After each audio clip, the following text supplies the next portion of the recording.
और अब हम आपको सिर्फ कुछ तस्वीरें दिखा देना चाहते हैं। ये तस्वीरें उत्तराखंड की राजधानी देहरादून से आई हैं, जहां पर दुर्घटनाएं रोकने के लिए बनाए गए स्पीड ब्रेकर ही अब हादसों की वजह बनते जा रहे हैं। देहरादून के घंटा घर और ओएनजीसी चौक की ये तस्वीरें, जहां पर लगातार हो रही दुर्घटनाओं ने प्रशासन पर सवाल खड़े कर दिए हैं। इस मामले पर जिलाधिकारी ने क्या कहा है, उससे पहले जरा ठहर कर कुछ सेकंड्स के लिए ये तस्वीरें देखिए। इस खबर को जरा रोकते हुए पहले एक बड़ी खबर का रुख करते हैं। दिल्ली चुनाव को लेकर कांग्रेस की तरफ से सूची जारी कर दी गई है। कांग्रेस ने 21 उम्मीदवारों की पहली लिस्ट जारी कर दी है, यानी कि कांग्रेस की पहली लिस्ट। एक तरफ आम आदमी पार्टी अपनी सूचियां जारी कर रही है, दूसरी तरफ कांग्रेस ने भी 21 उम्मीदवारों की पहली लिस्ट को जारी कर दिया है। इस 21 उम्मीदवारों के नाम क्या क्या है, थोड़ी देर में आपको इसकी अपडेट देंगे, लेकिन कुल मिलाकर कांग्रेस की तरफ से आ चुकी है पहली लिस्ट। दिल्ली चुनाव के मद्देनजर विधानसभा उम्मीदवारों की पहली सूची कांग्रेस की तरफ से जारी कर दी गई है और पहली लिस्ट में 21 उम्मीदवारों के नाम शामिल किए गए हैं। दिल्ली चुनाव जिसका ऐलान कभी भी हो सकता है। अभी केजरीवाल के खिलाफ देखिए संदीप दीक्षित लड़ेंगे। थोड़ी देर पहले इस बात की संभावना को हमने जाहिर किया था। शीला दीक्षित के बेटे संदीप दीक्षित चुनावी मैदान में नजर आएंगे। अरविंद केजरीवाल की ऑपोजिट नई दिल्ली से संदीप दीक्षित चुनाव लड़ते हुए नजर आएंगे। बादली से देवेंद्र यादव कांग्रेस के उम्मीदवार बनाए गए हैं। 21 नामों की सूची फिलहाल जारी कर दी गई है। 21 उम्मीदवार सामने आ चुके हैं। वजीरपुर से रागिनी नायक को कांग्रेस उम्मीदवार बनाया गया है। संदीप दीक्षित शीला दीक्षित के बेटे, बड़ा चेहरा बादली से देवेंद्र यादव, नांगलोई से रोहित चौधरी कांग्रेस के उम्मीदवार बनाए गए हैं। इसके साथ ही कुल मिलाकर 21 नामों का ऐलान कांग्रेस की तरफ से जारी कर दिया गया है। यह पहली लिस्ट है दिल्ली चुनावों के मद्देनजर और कांग्रेस की पहली सूची सामने आ चुकी है। 21 उम्मीदवारों के नाम तय हो चुके हैं, जिसमें नई दिल्ली से संदीप दीक्षित लड़ते हुए नजर आएंगे, जो कि अरविंद केजरीवाल के खिलाफ चुनावी मैदान में नई दिल्ली सीट से लड़ने वाले हैं। केजरीवाल के खिलाफ संदीप दीक्षित लड़ेंगे। शीला दीक्षित दिल्ली में, जहां पर एक बड़ी लेगेसी को लेकर चलती है। संदीप दीक्षित भी जाना माना चेहरा है और ऐसे में अरविंद केजरीवाल के खिलाफ चुनावी मैदान में संदीप दीक्षित लड़ते हुए नजर आने वाले हैं। वहीं बादली से देवेंद्र यादव को कांग्रेस का उम्मीदवार बनाया गया है। ये सूची इस वक्त आपके सामने है।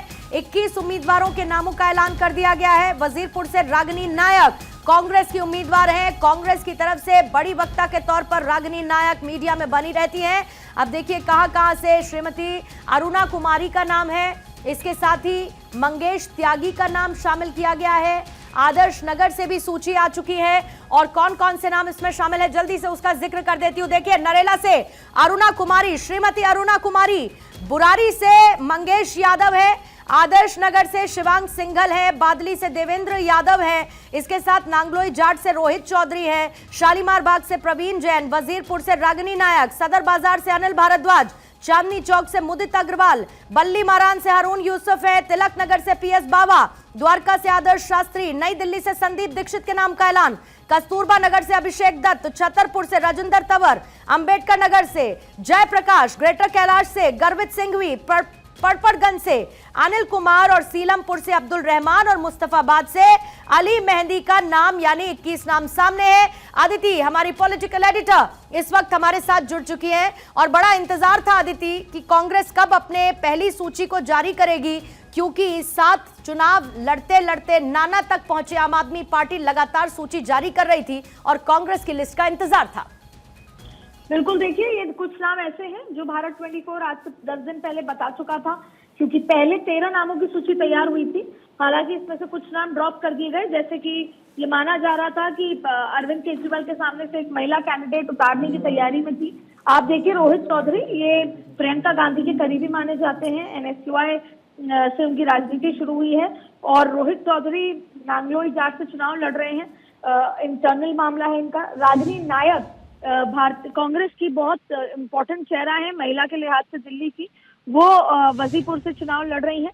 अच्छा, दरअसल पहली सूची में इनको नामों की जरूरत थी, इसके अलावा भी कई नाम मांगे गए थे। अमृता धवन से बोला गया था और भी तमाम नाम मांगे गए थे, लेकिन अभी लोगों का माइंड मेकअप नहीं हुआ है चुनाव को लेकर। अब आप देखिए कि देवेंद्र यादव जो कि प्रदेश अध्यक्ष हैं, बादली से वो खुद चुनाव लड़ रहे हैं। जयकिशन आप देखिए, सुल्तान माजरा एसटी सीट है ये।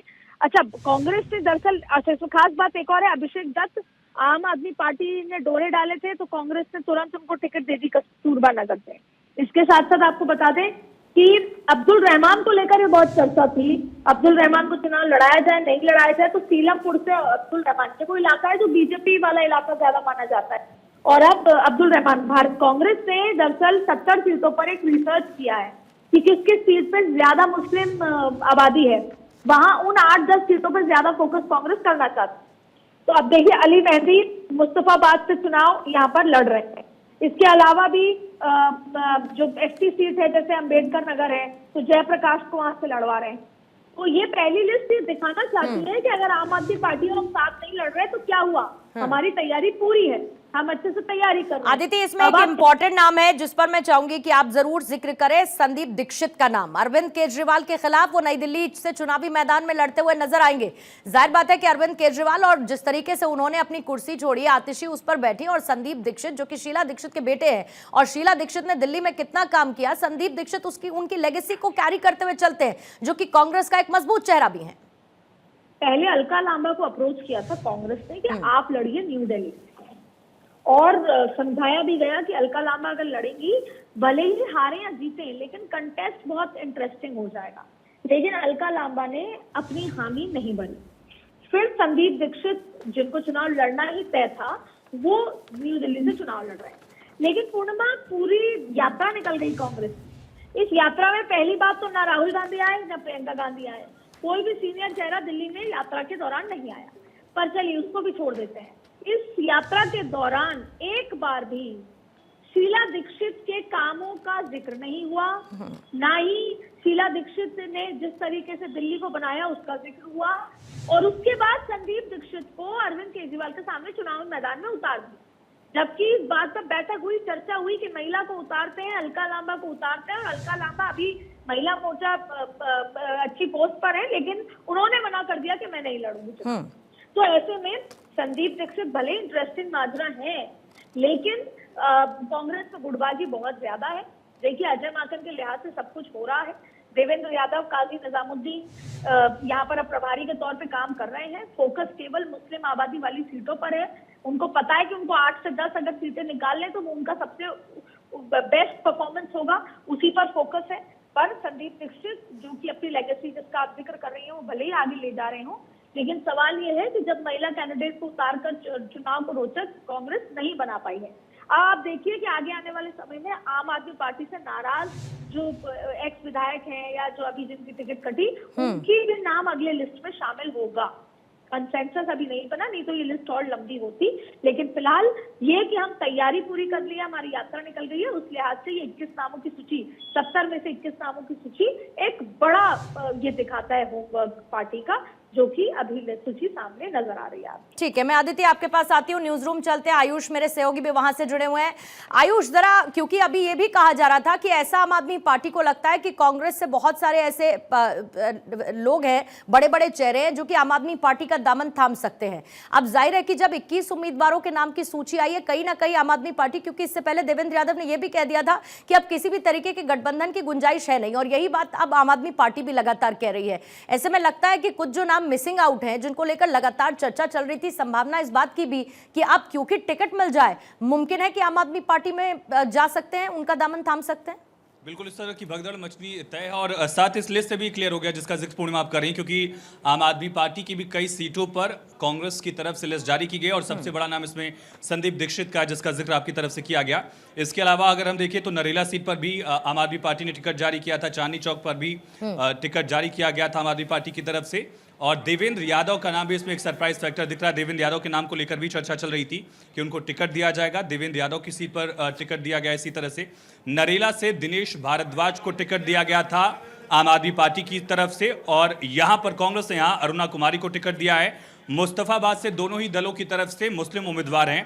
कांग्रेस के लिस्ट में अली मेहदी का नाम यहां पर दिख रहा है, और इसी तरह से आम आदमी पार्टी ने भी मुस्तफाबाद से हाजी यूनुस की जगह आदिल अहमद खान को टिकट दिया था, जिससे तय है कि कई सीटों पर आम आदमी पार्टी का भी समीकरण जो है वो कांग्रेस बिगाड़ने वाली है। इसी तरह से चांदनी चौक से पूरनदीप सानी को टिकट दिया गया था आम आदमी पार्टी की तरफ से। कांग्रेस ने यहां पर मुदित अग्रवाल को टिकट दिया है, और जो पुरानी दिल्ली के इलाके हैं वहाँ पर भी इसी तरह से सदर बाजार अनिल भारद्वाज को वहाँ मौका दिया गया। वजीरपुर से एक चर्चित नाम मीडिया में रागिनी नायक है, उनको मौका दिया गया है। और नागलोई जाट से रोहित चौधरी एक जाट उम्मीदवार उतारा गया। मैं आती हूँ आयुष आपके पास, सीधे चलते हैं अक्षय के पास। अक्षय, जरा डिकोड करिए इस 21 नामों की सूची को, कांग्रेस की तरफ से जो जारी की गई है। बड़े बड़े चेहरे हैं और दूसरा बेटों को भी टिकट मिला है, चाहे फिर वो शीला दीक्षित की बात हो या फिर इसके अलावा एक दो नाम यहाँ पर और शामिल है, जैसे कि जेपी अग्रवाल के बेटे, उनको भी टिकट दे दिया गया है। देखिए, जो कांग्रेस ने लिस्ट जारी की है पूर्णिमा, सबसे बड़ी बात ये रही है कि जातिगत फैक्टर के साथ साथ सामाजिक जो फैक्टर है वो ध्यान में रखा गया है। और सबसे बड़ी जो चीजें हैं कि जो सीटें जहां दी गई हैं उनका प्रभुत्व अधिकतर जगह पर उनको देखने को मिला है। चाहे हम वजीरपुर की बात करें, जहां पर कि रागिनी नायक को टिकट दिया गया है। इसके अलावा अगर देखें तो चांदनी चौक से जो टिकट दिया है मुदित अग्रवाल को, वो वहां पर निश्चित रूप से जातिगत समीकरण को साधने की कोशिश की गई है। सबसे बड़ी बात ये रही है कि जो पूर्व मंत्री रहे हैं, चाहे जयकिशन हो या हारून यूसुफ हो, इनको भी चुनावी मैदान में उतारा गया है। आदर्श शास्त्री को टिकट दिया गया है, जो काफी महत्वपूर्ण हो जाता है। और द्वारका क्षेत्र क्योंकि काफी महत्वपूर्ण रहा है कांग्रेस के लिए पहले, लेकिन बीच में आम आदमी पार्टी ने वहां पर कब्जा कर दिया था। अब जबकि अगर देखें तो आम आदमी पार्टी की तरफ से नजफगढ़ से जो मंत्री हुआ था कैलाश गहलोत, अब वहां से बीजेपी में आ चुके हैं। तो यहाँ पर त्रिकोणीय संघर्ष निश्चित रूप से देखने को मिलेगा कि द्वारका क्षेत्र में, नजफगढ़ साइड में किस तरह से पश्चिमी दिल्ली में ये तीनों दल प्रदर्शन करते हैं। सबसे बड़ी बात ये रही है कि संदीप दीक्षित को जिस तरह से नई दिल्ली से चुनावी मैदान में उतारा गया है, कांग्रेस ने एक रणनीति के तहत चुनावी मैदान में उतारा है। और इसके पीछे वजह यही बताई जा रही है कि शीला दीक्षित क्योंकि 15 साल वहां मुख्यमंत्री रही, उनके शासनकाल में कांग्रेस ने भी बेहतरीन प्रदर्शन किया, दिल्ली में विकास कार्य बहुत ज्यादा हुए और इसका फायदा अब चेहरे पर के रूप में ये माना जा रहा है कि और कुछ ऐसी सीटें हैं जहां पर आम आदमी पार्टी वेट एंड वॉच की सिचुएशन में थी, वहां पर कांग्रेस की तरफ से नामों का ऐलान कर दिया गया है। मुमकिन है कि जल्दी उन सीटों पर भी नामों का ऐलान आम आदमी पार्टी की तरफ से किया जाएगा। बहुत बहुत शुक्रिया आयुष आपका। अक्षय बहुत बहुत शुक्रिया। आदित्य भी जानकारी दे रही थी। बहरहाल पहली लिस्ट कांग्रेस की तरफ से जारी कर दी गई है और इसके साथ ही इसमें 21 उम्मीदवारों के नाम शामिल हैं। द्वारका से आदर्श शास्त्री, कस्तूरबा नगर से अभिषेक दत्त, वजीरपुर से रागिनी नायक कांग्रेस उम्मीदवार, तिलक नगर से PS बावा उम्मीदवार होने वाले हैं और संदीप दीक्षित अरविंद केजरीवाल के खिलाफ, संदीप दीक्षित चुनाव केजरीवाल के खिलाफ लड़ने वाले हैं।